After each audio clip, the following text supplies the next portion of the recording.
Ya Allah, Engkau perintahkan aku berikhtiar mencari kerja, aku lakukan. Engkau perintahkan mengeluarkan keringatku dengan cara yang halal, aku kerjakan ya Allah. Engkau perintahkan aku jauhi yang Engkau larang, aku lakukan ya Allah. Sekarang aku telah berikhtiar dari sejak keluar, aku telah menunaikan sholat subuh seperti yang Engkau maha mengetahui. Dan menjelang malam aku mengadukan bahkan di rumahmu ya Allah hanya untuk sesuap nasi bagi istri dan anakku dari yang halal itu. Aku telah melakukan apa yang Kau perintahkan, aku hanya memohon apa yang telah Kau janjikan. Kalau dengan semua ikhtiar yang aku kerjakan sampai detik aku bersujud di hadapanmu di rumahmu ini belum Kau kabulkan, mohon tunjukkan kepadaku di malam ini ya Allah, dengan cara apa lagi mesti aku memohon kepadamu. Minta. Pernah nggak begitu mintanya? Jangan putus asa dari tobat. Kalau sekarang ditobati ada maksiat lagi, tobat lagi, terus tobat terus sampai hati Anda merasa lelah dan mulai kemudian tunduk untuk bertobat kepada Allah Subhanahu wa taala. Jangan putus asa dari tobat. Ya, mudah-mudahan saat wafat ajal tiba dalam keadaan sedang bertobat kepada Allah Subhanahu wa taala. Jumat yang benar itu kata Allah, bukan Jumat yang sekedar datang untuk formalitas, datang untuk sekedar duduk mendengarkan khutbah, kadang-kadang mengantuk, bahkan ada yang tertidur lantas pulang begitu saja. Bukan itu yang diinginkan kata Al-Quran.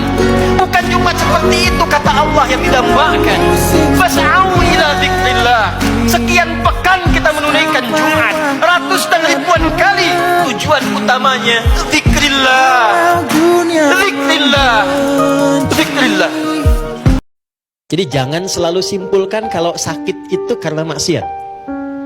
Jangan selalu simpulkan kalau sakit itu karena saya banyak salah misalnya. Tidak.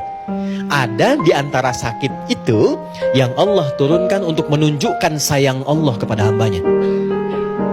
Karena dalam kondisi orang sakit yang sakitnya sedemikian sulit, bukankah di titik itu dia selalu dipaksa untuk mendekat kepada Tuhannya?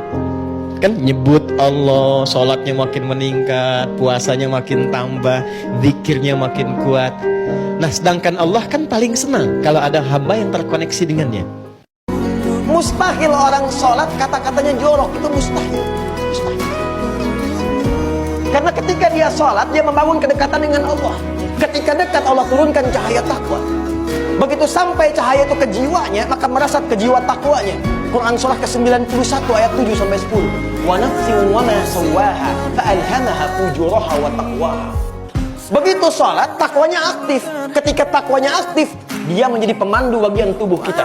Maka mata tidak sekedar melihat, mata melihat dengan cahaya takwanya. Dibimbing oleh imannya. Karena itu ketika Allah menyampaikan ayat tentang mata, imannya disebutkan dulu sebagai cahaya takwa. Anda menyimpulkan, apakah saya akan selamanya di dunia? Tidak, Anda akan pulang. Maka belajar cara pulang yang baik, supaya tidak macet, supaya tidak lama dan tenang pulang. Maka turun bimbingan di Quran surah ke-89 ayat 27 sampai dengan 30. Supaya pulang tenang, dipanggilnya enak, nyaman. Setelah itu kemana saya pergi ya Allah? Kamu akan pergi ke tempat lain meninggalkan dunia. Kamu pergi ke Jogja saja perlu bekal. Kamu pergi ke Eropa perlu bekal. Sekarang kamu akan meninggalkan dunia, yang pasti kamu perlu bekal. Maka pelajari bekal apa yang layak untuk ke tempat kamu berikutnya. Namanya barzakh, namanya kubur. Bekalnya amal. Menghimbau pada kita semua untuk setidaknya menjaga 3 hal agar ringan hisab kita di hadapan Allah Subhanahu wa taala. Yang pertama, tidak putus kita berdoa sedapat yang kita mampu lakukan. Khatib-khatib Jumat membiasakan setiap Jumat kita menginformasikan, membangun kekuatan doa yang dengan itu mampu insya Allah memberikan getaran-getaran terbaik untuk saudara-saudari kita di Palestina agar tabah, agar bersabar dan tentunya mendapatkan kebaikan-kebaikan dari ujian Allah Subhanahu wa taala. Yang kedua, tentu apa yang bisa kita lakukan dalam situasi seperti ini, saya kira setiap kita bisa mengabarkan informasi-informasi terbaik melalui perjuangan dengan media sosial masing-masing, menampilkan tentang keadaan di Gaza, menghadirkan itu khususnya pada masyarakat, baik itu di Eropa, di Amerika, di tempat-tempat yang belum mengetahui kejadian real yang dirasakan oleh masyarakat Palestina dan Gaza.